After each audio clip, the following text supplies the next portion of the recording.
Hey guys, how's it going? Welcome to the Paint with Lovejoy audio blog. This is literally just me reading my blog posts. That way you can hear it in my voice. If you prefer to just read them and not listen, the link will be below and it'll take you to the actual article. If you have any questions, please send a comment or an email, and I look forward to working with you in the future. So for today's topic, it is why learn from Lovejoy, why learn from me, an artist and teacher for first-time painters. If you're thinking about taking a Paint Your Pet class or any beginner-friendly painting workshop with me, it makes sense that you would want to know a little bit about the person teaching you. There are a lot of art classes out there, and they're not all designed the same way. Many events are more social with very little instructions.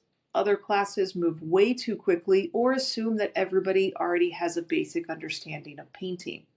And then many are taught in a way that first-time painters feel lost, intimidated, and unsure what to do next, and that generally leads to them not trying painting again. And those have never been my goal. I started teaching because I wanted painting to feel approachable, meaningful, and enjoyable for real people, especially first-time and beginners that have never touched a brush, never painted before, or had a really bad childhood creative experience, and that led them to never think that they could be creative or never try something creative. So I am the teacher to help heal that unacceptable and not so fun early childhood experience. And I'm here just to make painting feel approachable so that way you can discover the joy of painting or the joy of your creativity.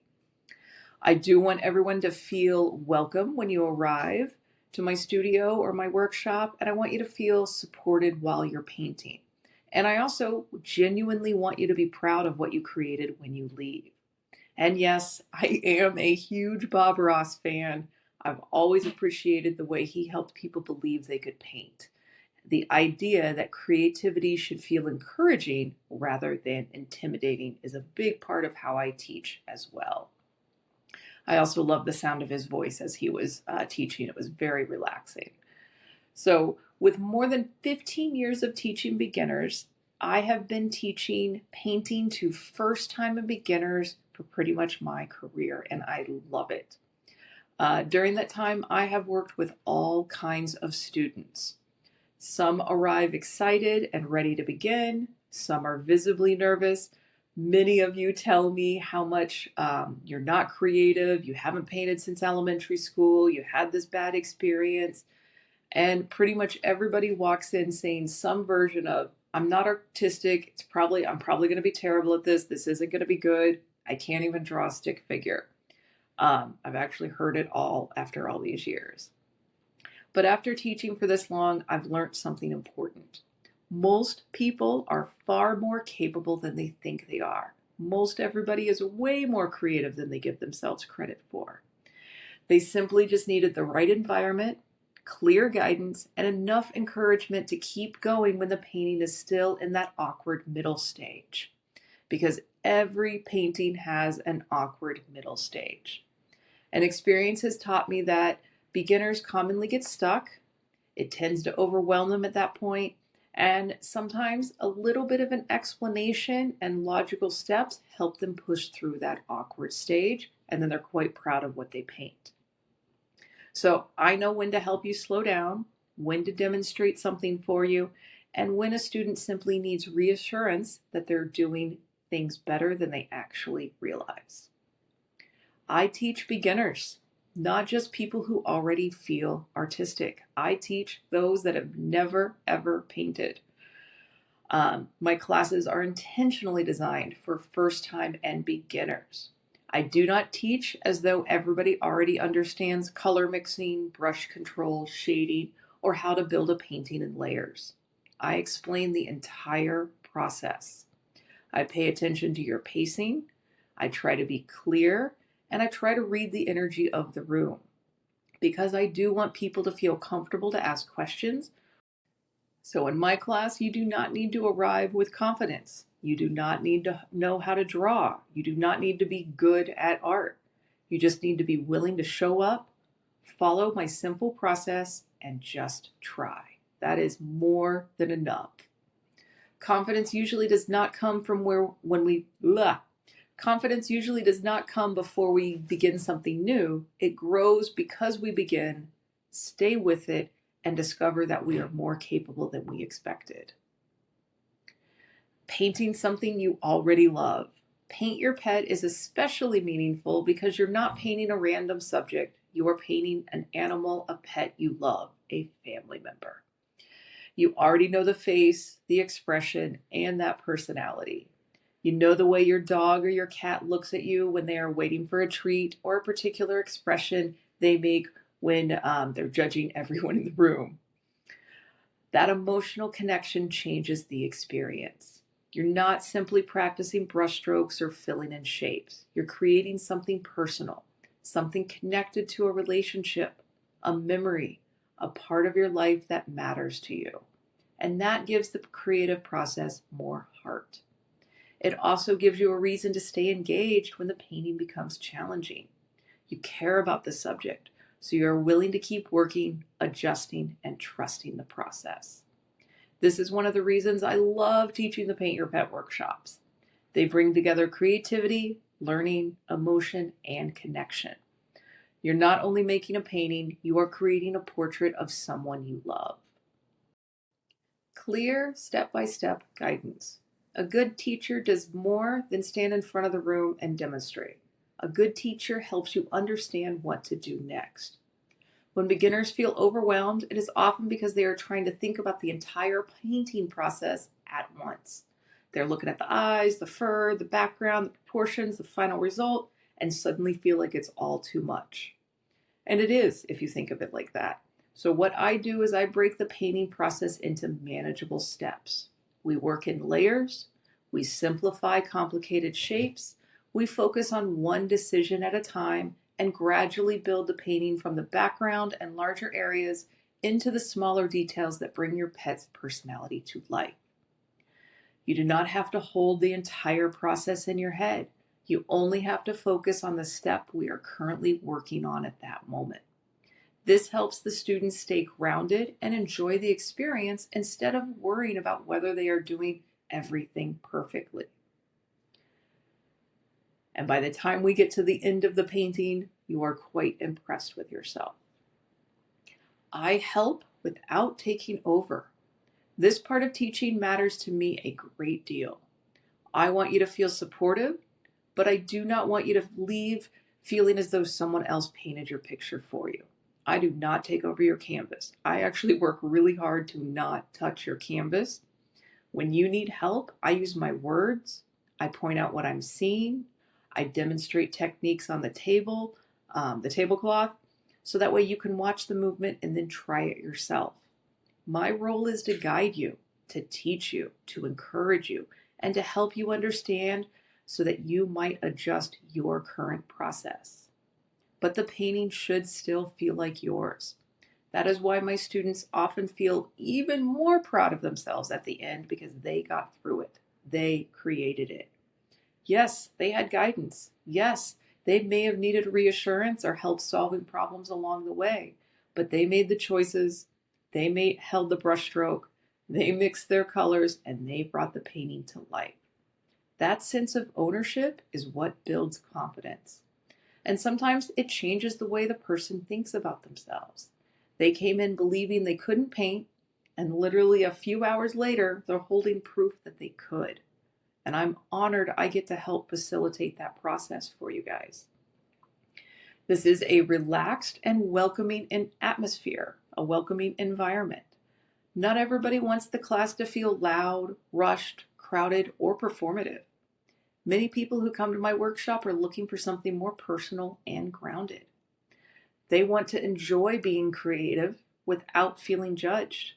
They want clear instruction, but they also want the room to settle in, focus, and enjoy making something with their hands. That is the atmosphere I work to create. I want the class to feel warm, supportive, and relaxed. You're allowed to ask questions. You're allowed to take a moment and look at your painting. You're allowed to make changes. You're allowed to be a beginner. You're allowed to be an adult kindergartner. There's no pressure to perform, no pressure to prove anything. For many students, that becomes an important part of the experience. They're not just learning how to paint, they're stepping away from their usual responsibilities and stresses of life for a couple of hours, concentrating on one meaningful project, focusing on their pet, and giving themselves permission to be creative, giving themselves permission to play, permission to paint. The experience matters as much as the painting. Of course, I want you to leave with a painting you love, but I also care deeply about how you felt about the painting while you were making it. Did you feel welcomed when you arrived? Did the instructions make sense? Did you feel comfortable asking for help? Did you feel encouraged when you reached a difficult part? Did you leave feeling more capable than when you arrived? Those questions matter to me just as much as the finished canvas. A successful class is not only about producing a technically good painting, it is about creating a positive, memorable, confidence-building experience that you will reference for the rest of your life. You may hang your painting on the wall, give it as a gift, or look at it for years from now and remember the pet you loved. You'll remember your painting experience. I do hope that when you look at your painting, you remember the moment when you stepped back, looked at what you created, and realized, I actually painted this. I did this. That's an important part of the painting process. Being an artist and being a teacher are different skills. Being a talented artist does not automatically make someone a good teacher. Teaching requires patience, clarity, observation, adaptability, and the ability to meet people where they are. A teacher needs to understand that different people process information in different ways. Sometimes one person needs a demonstration, another one needs a verbal explanation. Someone else may need the process broken into smaller, more manageable steps. These teaching skills I've developed through years of working directly with students. I pay attention, I watch closely, I listen to the questions people ask. I notice when someone is becoming frustrated, when they are overthinking, when they are much closer to solving the problem than they realize. I want students to feel that they are in experienced hands, especially when they are doing something unfamiliar or stepping outside their comfort zone. I'm here to help encourage you along your path and say, hey, keep going. You're doing good. You're heading in the right direction. Keep doing exactly what you're doing. Every painting is personal. My classes are not about producing a room full of identical paintings. Every pet is different. Every pet is unique. Every pet is deeply loved. Every face, expression, fur pattern, and personality is different. Even when students are leaving with the same techniques, each painting develops its own character. I tell all my classes that painting is like handwriting. We each have our own style. That means the instruction is personal too. I pay attention to what each student is working on and where they need support. Like I said earlier, one person may need help adjusting an eye, another person may need help with the texture or the curly fur, someone else may be learning how to add contrast so their pet stands out from the background. I push each one of you in your own direction, encouraging your own style, your own handwriting. I help each person solve the painting in front of them. You're not simply one student in a group moving through a formula. You are creating something personal, and I want you to feel seen and supported as an individual through this process. Creativity should be accessible. At the heart of everything I teach is a simple belief. Creativity should not be reserved for a small group of naturally talented people. It should feel accessible. It should feel something ordinary, everyday people can enjoy, learn, and grow into.